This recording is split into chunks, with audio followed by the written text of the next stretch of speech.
하나님 말씀 보겠습니다. 오늘 우리에게 주시는 하나님 말씀 빌립보서 4장 10절에서 13절까지의 말씀을 우리 한번 보시겠습니다. 빌립보서 4장 10절에서 13절입니다. 우리 함께 한 목소리로 합독하시겠습니다. 내가 주 안에서 크게 기뻐함은 너희가 나를 생각하던 것이 이제 다시 싹이 남이니 너희가 또는 이를 위하여 생각을 하였으나 기회가 없었느니라. 내가 궁핍함으로 말하는 것이 아니라 어떠한 형편에든지 나는 자족하기를 배웠노니 나는 비천에 처할 줄도 알고 풍부에 처할 줄도 알아. 모든 일 곧 배부름과 배고픔과 풍부와 궁핍에도 처할 줄 아는 일체의 비결을 배웠노라. 내게 능력 주시는 자 안에서 내가 모든 것을 할 수 있느니라. 아멘. 할렐루야. 잘 나오셨습니다. 오늘도 기도로 승리하는 하루 되기를 바랍니다. 오늘 우리에게 주신 하나님 말씀을 전하실 우리 목사님은, 우리는 섬기는 교회죠. 우리 목사님 교회는 섬김의 교회입니다. 때로는 목사님들은 혼동할 때도 있어요. 우리 교회도 막 섬기는 교회인데 섬김의 교회로 할 때도 있고 하시는데, 이름이 같은 의미를 갖고 있어서 참 좋죠. 섬김의 교회 권병렬 목사님, 안산의 초지동에서 개척하셔가지고 어려운 때 목회 잘 하시는 목사님이십니다. 이른 새벽에 이렇게 또 한 걸음에 달려오셨는데 박수로 환영하겠습니다.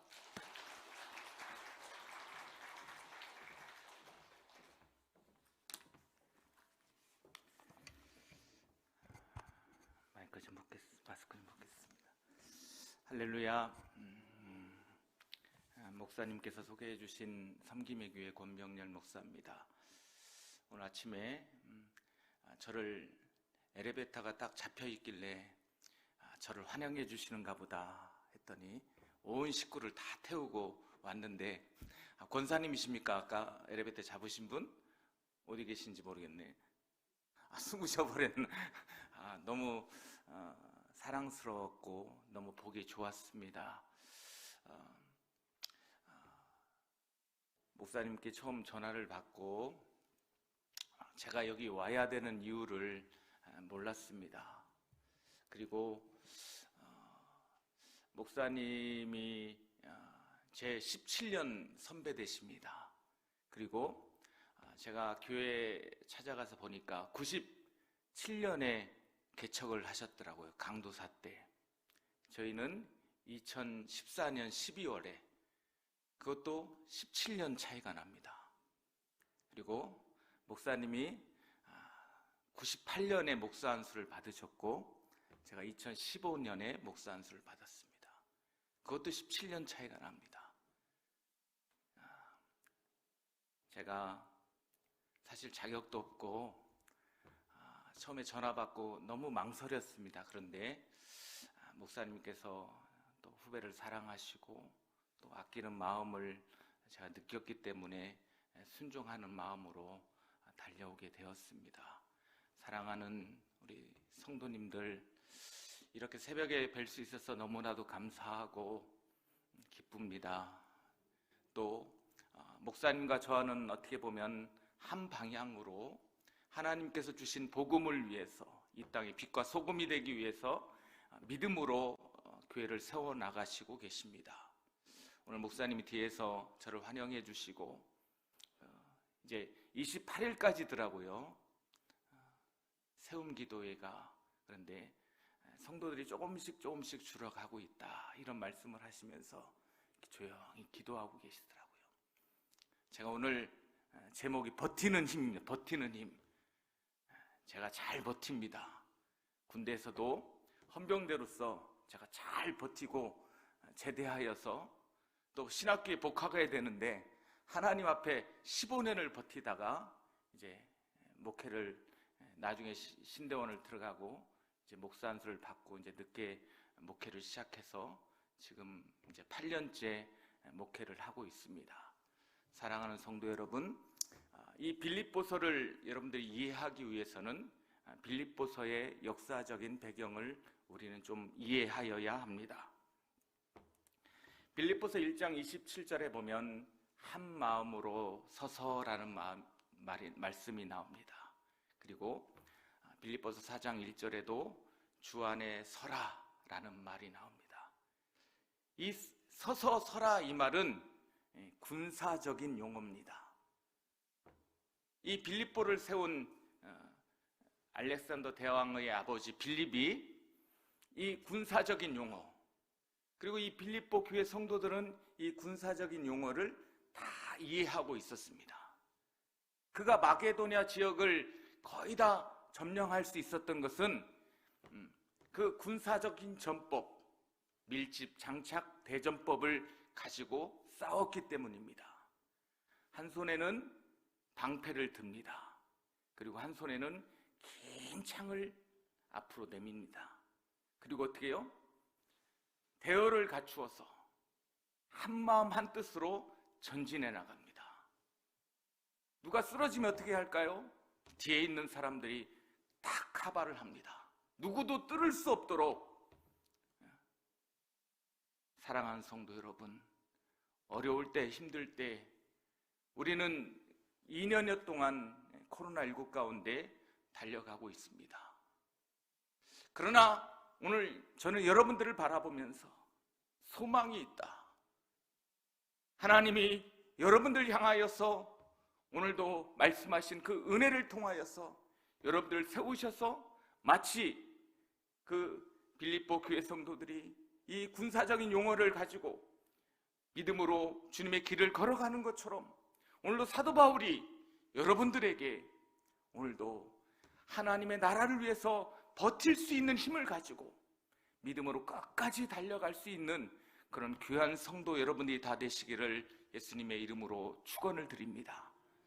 저는 성도 수가 얼만큼 나오는지는 몰랐는데 제가 목사님의 설교를 들으면서, 제가 목사님 주일날 설교 말씀 듣고 새벽에 설교 말씀 들으면서 막 단단해지는 교회, 견고해지는 교회, 코로나19 가운데서 흔들림이 없는 그런 교회, 주일에는 건강한 교회, 행복한 신앙이란 제목을 가지고도 설교 말씀해 주셨습니다.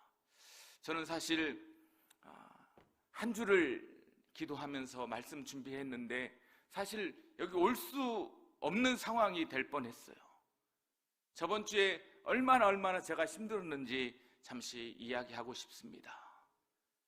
제가 저번 주에 뜻하지 않게 밀접 접촉자가 되었어요. 그래서 코로나 검사를 처음 했어요, 저번 주에. 그리고 이번 주에 또 수동감시자라고 해서 한 번 더 받아야 해제가 된다고 하더라고요.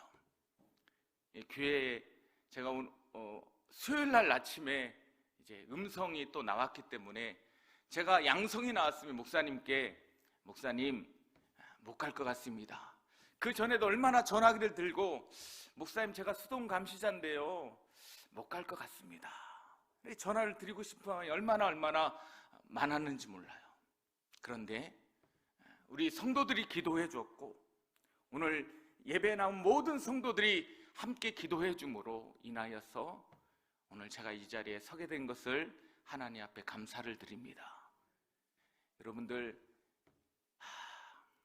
이 밀접 접촉자가 되니까요 너무나도 힘들더라고요. 그리고 직업을 물어봐요. 직업을 물어. 목사입니다. 혹시나마 또 무슨 일이 있을까 검사를 받고도 잠이 안 옵니다. 아침에 그 검사 결과를 기다리는데 너무나도 마치 피가 마르는 것 같았습니다.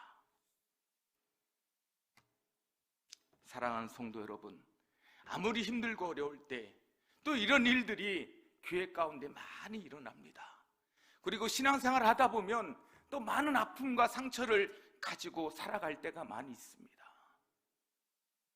저는 얼마 전에 장로님들을 세우고 임직식을 하였습니다. 임직식을 준비하는데도 코로나19 가운데 준비하는 것도 힘들었지만 또 작은 교회지만 또 성도들의 여러 가지 말이 나올 때마다 얼마나 힘들었는지 모릅니다. 그런데 우리 목사님께서 오셔서 또 말씀을 해주셨고, 또 저에게 마치 형처럼 따뜻하게 사람을 세워가는 그런 목회를 하라고 말씀하여 주셔서 또 모든 것이 정말 기적적으로 잘 정리되었습니다. 그리고 제가 이제 11월 달에 이제 임직식을 무사히 마칠 수 있었습니다.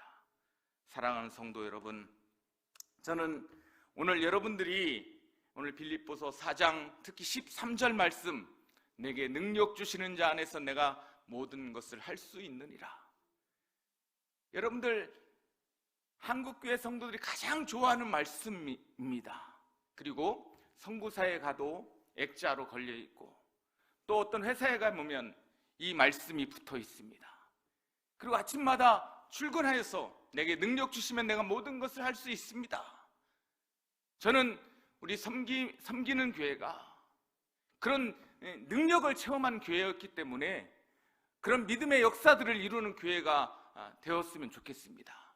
그러나 오늘 본문이 말하는 것을 우리는 더 깊이 묵상하고, 정말 내게 능력 주시는 자 안에서 내가 모든 것을 할 수 있느니라, 이 고백이 어떤 고백인지 우리가 한번 살펴보면서 정말 어렵고 힘든 때에 여러분 한 사람 한 사람이 버팀목이 되어주고, 여러분 한 사람 한 사람이 흔들리지 않고 이 교회를 지켜줌으로 말미암아서 이 화성뿐 아니라 정말 많은 소리가 들려오는 이 세상의 소리 가운데 여러분들을 통하여서 빛과 소금의 역할을 감당함으로 인하여서 아직도 한국 교회는 소망이 있다는 그런 귀한 은혜가 있어지기를 예수님의 이름으로 축원을 드립니다. 아멘. 사랑하는 성도 여러분, 정말 오늘 이 말씀을 통해서 바울이 우리에게 말씀하고 싶은 메시지가 무엇일까요? 하나님 우리에게 말씀하고 싶은 메시지가 무엇일까요? 저는 고향이 충남 서천입니다. 우리 작은 형하고 제가 오래 집에 함께 있었던 적이 있는데, 제가 한번 우기기 시작하면 반드시 그것을 이루어내야만 했던 참 못된 성격이었습니다.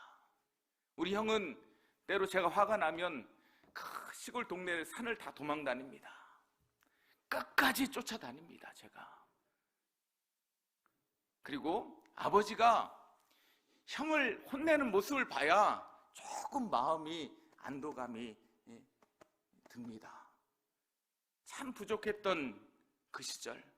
여러분들 보통 큰아이와 작은아이가 싸우면 부모님이 누구를 혼낼까요? 큰아이를 혼냅니다.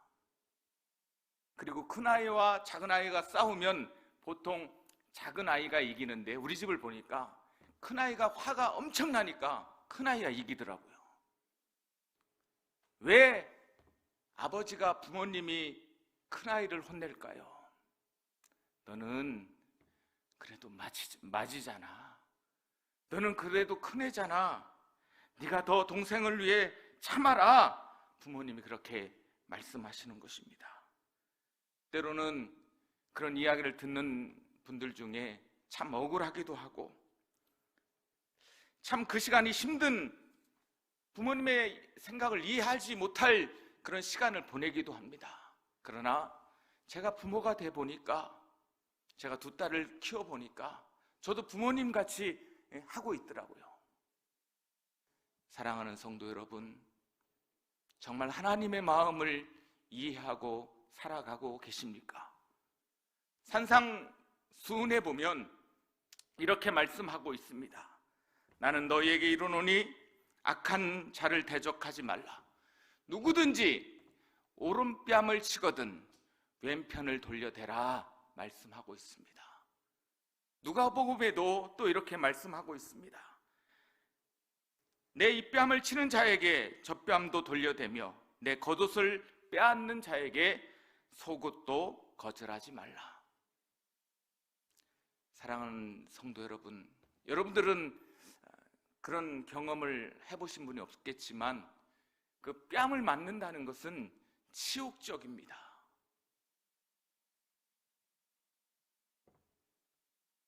여러분들 보통 오른손잡이가 뺨을 때리면 왼쪽에 맞게 되어 있습니다. 그런데 성경은 오른뺨이라고 말하고 있습니다. 상대편이 지금 어떻게 이해하고 있냐면, 내가 너를 때리기에, 내가 손등으로 너를 치면서 내가 손바닥으로 너를 때리기에 때리는 것조차도 더럽다는 그런 의미입니다. 그러나 오늘 성경은 우리에게 왼편을 돌려대라 말하고 있습니다. 우리는 보통 모욕감을 준 사람을 용서하지 않습니다. 교회에서도 나를 조금만 힘들게 해도 그 사람을 용서하지 않습니다. 여러분들 굉장히 용서를 잘하고 사는 것 같은데, 여러분들 카톡에도 마음에 안 드는 사람이 있으면 어떻게 하나요? 차단을 시킵니다. 숨겨버립니다. 전화도 받기 싫은 사람이 있으면 어떻게 하나요? 전화도 차단을 시킵니다. 그래야만 직성이 풀립니다. 그래야만 조금 안도감이 놓이기도 합니다. 조금 전 제가 큰아이를 혼내듯이 하나님 우리에게 너는 큰애잖니? 너는 이미 모든 것을 받았잖니? 그것도 독생자 예수를 죽여가며 너를 사랑하기에 내가 모든 모욕도 다 받았잖니? 라고 주님이 말씀하시는 것 같습니다. 여러분, 이 사실을 기억하고 있습니까? 주님이 우리를 위해 뺨을 맞은 정도가 아닌 모든 수모를 몸으로 받아내셨습니다. 채울하셨습니다. 저와 여러분을 위해서입니다. 하나님이 세상을 이처럼 사랑하사 독생자를 주셨으니, 이것이 성경의 메시지입니다. 그 사랑을 가지고 우리에게 주님은 너도 이렇게 살아줄 수 없니라고 말씀하고 있는 것입니다. 요한복음 13장 34절을 보면 새 계명을 너희에게 주노니 서로 사랑하라. 내가 너희를 사랑한 것 같이 너희도 서로 사랑하라 말씀하셨습니다. 사랑하는 성도 여러분, 버틸 수 있는 힘은 사랑으로 덮어주는 겁니다. 안아주는 겁니다. 함께 일으켜 세워주는 것입니다. 마음에 안 든다고 차단시켜버리고, 마음에 안 든다고 그 사람을 나와 다른 사람으로 취급하면 안 됩니다. 생각이 틀이 틀리다고 그 사람을 이해하지 않으려고 해서도 안 됩니다. 하나님의 열심 박영선 목사님의 책 내용 가운데 내 인생이 하나님의 인도하심과 하나님이 훈련시키시는 손에 있는 것을 인정하느냐 하지 않느냐의 싸움이다. 우리는 언제나 무엇을 기준으로 해서 싸우니 하면 내 고통의 기준, 그리고 내 삶의 억울함, 이럴 수가 있을까? 이 모든 것은 우리의 기준입니다.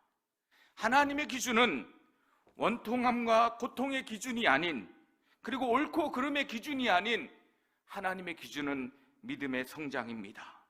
철이 드는 자리인 것입니다. 하나님은 욥을 어떻게 하셨나요? 큰 순종의 자리로 욥을 초대하였습니다. 그 훈련을 통해 욥은 그 훈련을 통해서, 여러분들도 욥을 욥기서를 바라본 잘 아시는 분들은 정말 이럴 수 있을까? 그러나 하나님은 그를 훈련장에 세우셨습니다. 오늘도 하나님은 여러분들을 그리스도의 사람으로 훈련하시기 위해서 오늘 이 자리에 세우신 것을 믿으시기 바랍니다.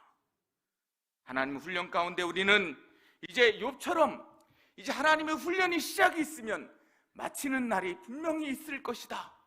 그런 믿음의 눈을 가지고 우리는 나아가야 합니다. 욥의 고백처럼 하나님이 나를 승금같이 나오게 하실 거야. 믿음의 소망을 갖는 그런 성도들이 되어야 하는 것입니다. 그러나 내가 가는 길을 그가 아시나니 나를 단련하신 후에는 내가 순금같이 나오리라. 예전 성경에는 이렇게 기록되어 있습니다. 나의 가는 길을 오직 그가 아시나니 사랑하는 성도 여러분, 주님이 여러분들이 가는 길을 주님이 아십니다. 그리고 정말 주님이 여러분 한 사람 한 사람의 발걸음을 주님이 다 이 시간도 지켜보고 계십니다. 그런데 우리는 어떻게 살아가나요? 주님이 없는 것처럼 살아갑니다. 그러나 오늘 이곳에 이 새벽을 시작한 여러분들에게는 주님의 사랑을 기대하며 나온 줄 믿습니다. 오늘도 여러분들이 훈련 가운데 있고 어려운 고통 가운데 있다면 주님이 반드시 그 훈련의 자리에서 이렇게 세워주시고 하나님을 바라보며 믿음으로 나아가는 욥처럼 믿음의 주인공이 되어야 한다는 것입니다. 여러분이 잘 아는 요셉의 이야기도 있습니다. 창세기 37장 24절에 보면 요셉은 구덩이에 던져진 인생입니다. 즉 아무도 찾을 수 없는 곳에 버려진 인생입니다. 그러나 욥에게 수식어처럼 따라 붙어있는 그 단어가 있습니다. 형통한 자입니다. 영어 성경을 보니까 프라스퍼, 성공, 번영, 앞길이 열려있다는 의미입니다. 하나님이 욥의 앞길이 열리도록 돌보셨다는 것입니다. 그런데 욥은 어떻게 됐나요? 구덩이에 빠졌습니다. 감옥에 갇혔습니다. 아무런 희망이 없습니다. 그런 욥을 하나님은 형통한 자라고 말씀하고 있습니다. 세상의 기준으로 보는 성공이 아닙니다. 이 형통한 자를 히브리 원어로 바라보면 찰라흐라는 단어를 썼습니다. 밟고 건너가다, 산을 넘어가고 강을 넘어가고 장애물을 극복하고 돌진하는 것입니다. 요셉은 구덩이를 넘고 유혹을 이기고 감옥 속에서도 견뎌내었습니다. 어떻게 견뎌내었을까요?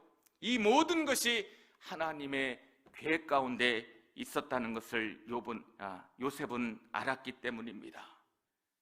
사랑하는 성도 여러분, 하나님의 계획 가운데 살아가고 있습니까? 하나님이 반드시 나의 길을 인도하실 것을 믿음의 눈으로 바라보며 살아가고 있습니까? 정말 이 시간 내게 능력 주시는 자 안에서 내가 모든 것을 할 수 있느니라 라고 고백할 수 있습니까? 이 말씀은 견디어냄의 능력이고 지켜냄의 능력이고 버티어냄의 능력입니다. 어떤 환경 속에서도 코로나19가 아무리 우리를 흔들지라도 우리는 하나님 가운데 순종하는 것을 배워야 하는 것입니다. 사랑하는 섬김의 교회 성도 여러분, 바울이 지금 어디에 있습니까? 바울이 지금 감옥에 갇혀 있습니다. 희망도 없고 몸은 아파오고 죽음이 얼마 남지 않았음을 알고 있었지만 사도 바울은 어떠한 상황 가운데서도 빌립보서를 바라보면 항상 기뻐해라 라고 말하고 있습니다. 빌립보서 4장 4절을 보면 항상 기뻐하라 다시 말하노니 라고 말하고 있습니다. 내가 다시 거듭해서 말하지만 강조하지만 내가 너희에게 해줄 말은 항상 기뻐하라입니다. 사랑하는 성도 여러분, 여러분은 어떤 상황 가운데서도 항상 기뻐할 수 있습니까? 어떠한 환경 가운데서도 항상 기뻐할 수 있습니까?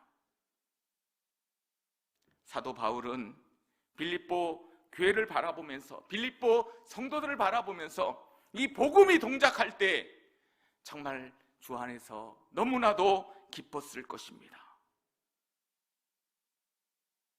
내게 능력 주시는 자 안에서 내가 모든 것을 할 수 있느냐, 이 말씀은 원하는 것을 믿음으로 선포하면 이루어지는 것이 아닌 주 안에서 나는 어떤 형편에도 자족하기를 배웠다.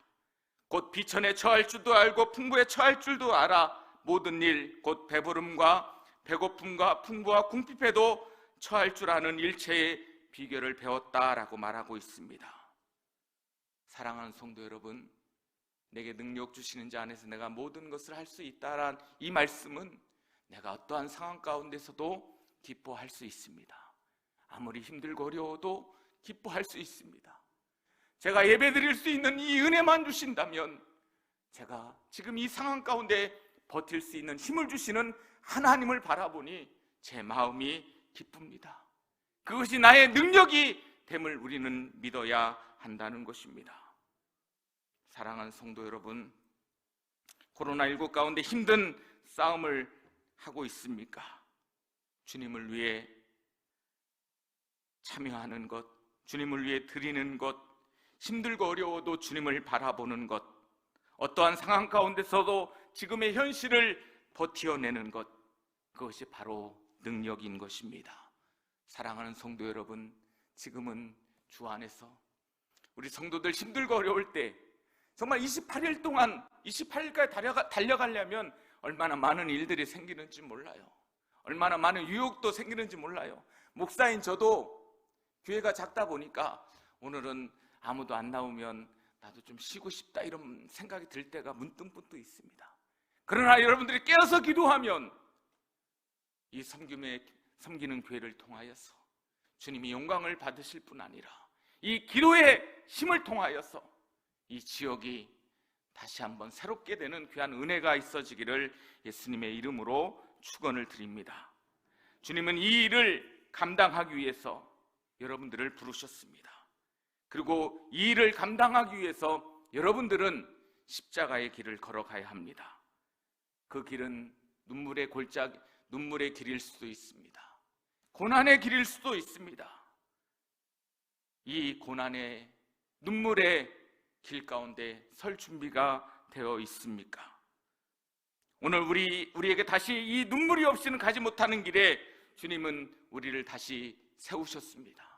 연약한 자들을 함께 붙잡아주고 함께 버티어줘서 우리가 바라보는 것이 우리가 생각하는 그 성공에 있는 것이 아니라 우리는 믿음 안에서 한 형제고 가족임을 우리가 기억하고, 우리가 한 성도가 아파도 그 아픔이 내 아픔처럼 여기고 우리가 믿음으로 흔들리지 말고 이 길을 끝까지 걸어가자, 이렇게 사랑으로 안아주는 그런 교회가 되었으면 좋겠습니다.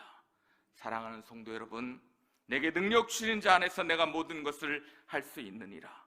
우리 섬기는 교회가 정말 잘 이 어려운 시대 가운데 한국교회의 모델 같은 교회, 잘 버티는 교회, 그리고 잘 버텨서 정말 힘들고 지친 사람들이 다시 교회로 벌떼와 같이, 구름대와 같이, 아까 처음에 말씀드린 것처럼 엘리베이터를 누가 잡아서 꽉 차고 타고 올라온 것처럼 엘리베이터가 한 사람 타고 올라오는 것이 아니라 날마다 가득가득 차서, 이 예배 성전이 가득가득 차서 정말로 이곳에서 정말로 힘들고 지친 사람들이 다시 힘을 얻고 믿음으로 주님의 영광을 위해서 세상에 소망을 주는 그런 아름다운 교회가 다 되시기를 예수님의 이름으로 축원을 드립니다. 기도하겠습니다. 하나님 아버지, 감사합니다. 부족한 종이 두서없이 말씀을 전했지만 하나님께서 우리 귀한 성도들에게 오늘도 들려주신 이 말씀을 통하여서 하나님 잘 버티게 하여 주시옵소서.